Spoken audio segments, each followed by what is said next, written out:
Welcome to a Chumps Thoughts, where I, an exceedingly average Runescape player, give my opinion on whatever I feel like talking about in regards to Runescape. Today we're going to be discussing some of the stuff they talked about a couple days ago on the 2022 end of year livestream, specifically the stuff coming in early 2023. On a side note, as this is a discussion video, all the background footage is just going to be random footage, likely stuff that I've been doing for the next episode of Chump to Champ, and in the description below you'll see timestamps of the items they talked about and that I would like to discuss. Before we continue, be sure to leave a like and subscribe. First up, we have the one that I am most excited for, especially as a player who's trying to improve at PVM, the death cost rework. Now, if you don't know, but I assume most do, the current death system works as a progressive tax system with the values listed below. Also on display, we have the new updated cost structure. So let's say I take a cheapish item that hits all the brackets, such as the Abyssal Scourge, which currently has a value as a recording of 139,306,583 coins. It will have a reclaim value of 767,032 coins. 1,500 coming from the first bracket, 4,000 coming from the second, 10,000 coming from the third, 15,000 coming from the fourth, 90,000 coming from the fifth, and a whopping 646,532 coming from the final bracket. With the new system, the Scourge could be reclaimed for a mere 139,306 coins.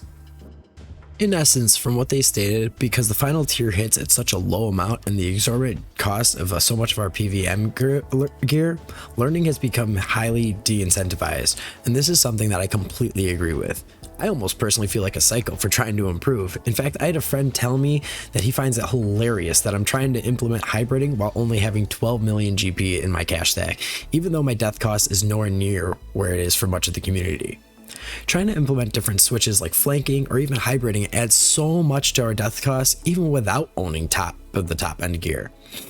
If you look at my personal Solak preset on screen now, I have just north of a 3 mil death cost if I die and with prayer on, or just shy of a 4 mil death cost if I screw up and run out of prayer. These numbers will change to 402,000 on prayer and 541,000 off prayer.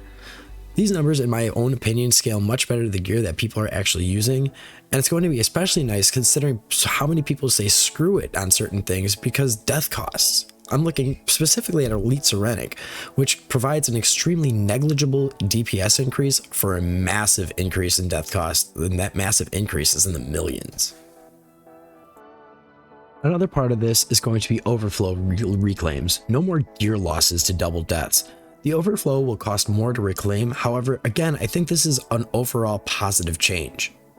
When Care Pack was released, I remember hearing some people losing gear to Care Pack because of dying, and then something happening with the rewind, and then dying again in Death's office, making everything they died with in the original Death gone forever. Now, I'm unsure if this actually happened or if this is just something people were saying, but I do remember hearing about it.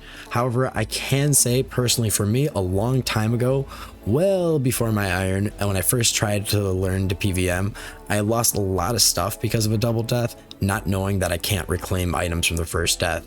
What ended up happening is basically I invested all my money into some decent range gear. I died trying to solo next for the first time, and it did it so in an uninstanced encounter. I ran back in trying to get to my grave, and then I died again. And when I tried to reclaim everything from death, all I had to reclaim was the ancient ceremonial equipment. And I was just like, oh dear God, I can't get any of this stuff back. Needless to say, I took a very, very long break after that day, and it took me a long time to come back. And I did eventually, and I did obviously rebuild, but I will say that feeling was awful. It wasn't very clear at the time that, hey, if you die twice, you lose everything. So yeah, that was painful. With this, we're also getting a change to the Ring of Death. What this change will be is when we die with the Ring of Death on, it'll revive us with full HP and place a damage over time debuff on us for 3 minutes. This should give us a chance to either finish our kill or retreat to safety. I remember during the stream they had said that chat had several reactions, either saying this is dummy strong or dummy weak. Personally, I think it's going to be a niche thing and keep its purpose, to use for us to learn or get our learning down and get down consistency until we swap rings. There may be some interesting interactions with this, such as the possibility of using Cade in the Dren Beam at Telos, and I guarantee people who are much smarter than me will find some crazy interactions and make this good but since I'm not someone who knows all the ins and outs of PVM, this isn't something that I really feel qualified to talk about or give a real opinion on. I do think though that this is another positive change. Finally, in this section, they also touched on the max cash update, which is apparently the reason we did not get the death cost rework like we originally were supposed to this year, as well as the addition of a Ge tariff. I will say that even though I'm not playing on my main, if I did play on my main, I think I probably would really like the idea of reallocating the gold sink from death cost into more gearing it towards a Ge tax, as I feel this more fairly distributes the burden of a gold sink across the player base. Furthermore, with more players PVMing because they're less afraid of dying and losing all their cash to death, more PVM drops should be coming into the game and more big ticket trades should be happening. So perhaps this is actually a chance to lower inflation, but again, it's not something that really affects me and I don't feel qualified to really have an opinion on this, because neither the max cash update really affects me. I mean, I do have a max cash stack on my main and a little more, but again, I don't really play it, so it really doesn't matter to me. Up next, we have the Raptor's Rampage. The stated goal of this event is to address the issue that rare drops for non-hardcore players are being far too rare for them to ever see a drop, and the amount of grinding required for drops for even the most hardcore scaper. This is merely an experiment to find the solution to deal with the problem, similarly to how Frank's free deaths works, which in part I'm sure led to the creation of the upcoming death cost rework. The event is going to let you talk to Raptor to get a buff, and what the buff is going to do is grant the player 3 additional rolls for the next boss they kill for rare loot, minus Telos and Arc Glacier streaking due to their looting mechanics. While I like the idea of bad luck mitigation as a whole, I'm not sure if I like this solution, because one part of it is if it stays as a solution, we're adding another daily, and I'm not a huge fan of dailyscape personally. I do, however, think that this is a neat concept as an event. From an Iron Man perspective, I imagine this will be best used at a high loot chance boss, but a long fight. The two that come to mind for me would be Hard Mode Zuck for sword pieces or Ambassador for ECB pieces. With that being said, it's going to be important to know how things work that we just don't know yet. For Zuck, does the buff get consumed upon killing Jad or Hurakan? I'd assume it doesn't, but as they don't have rare drops on their specific tables. However, they do count as boss kills and count towards kill count for boss kills, so they may consume the buff. Ambassador is a little bit less ambiguous, as you can leave the dungeon with no penalty, so you can finish Carassian Leviathan and Terraket and then leave right before the Ambassador fight to grab the buff. I am curious, however, if each roll has a chance to be successful, and if the loot mechanics will work correctly. What I mean by that is if you roll and you're successful on the first roll and you can get multiple, will the next roll give you the same item? If they're rolled at the same time, it probably would, but if they're rolled after, then you'd give you a different ECB piece. So is it possible then for us to get 6 of the same ECB piece, or would it be possible for us to instead finish 2 full ECBs in 1 kill? I mean, I doubt any of those would actually happen, but I think it would be absolutely hilarious. But I think it's still something good to know and important to know before this event comes out. I think the other place I think it would be useful for would be Zamorak after farming a ton of bad luck mitigation and then just going to the highest in rage you can to try to get a bow piece. I am curious to see how this works on multiple pyro monsters as well, such as Corrosis and Carapac. As I'm sure you know, Carapac solos give you 3 whole total loot piles, and Corrosis gives you 12 with maximum points, each one having a chance to hit the rare drop table. Will each pile have 3 chances to hit the table, or is it just going to be on the kill? If it is just the kill, I assume it's probably not worth using on those, but we really certainly need to know more information on this. This update's coming out on January 9th alongside the death cost rework.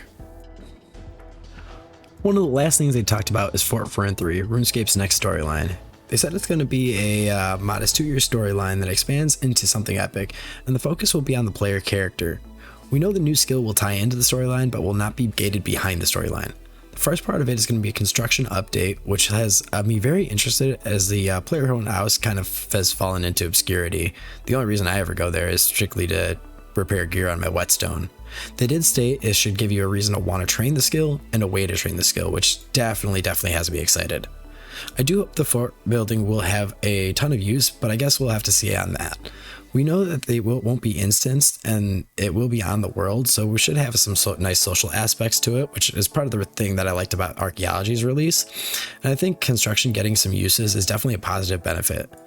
The Force will also kind of have benefits like the puzzle box. As the further we get, the better it's going to be.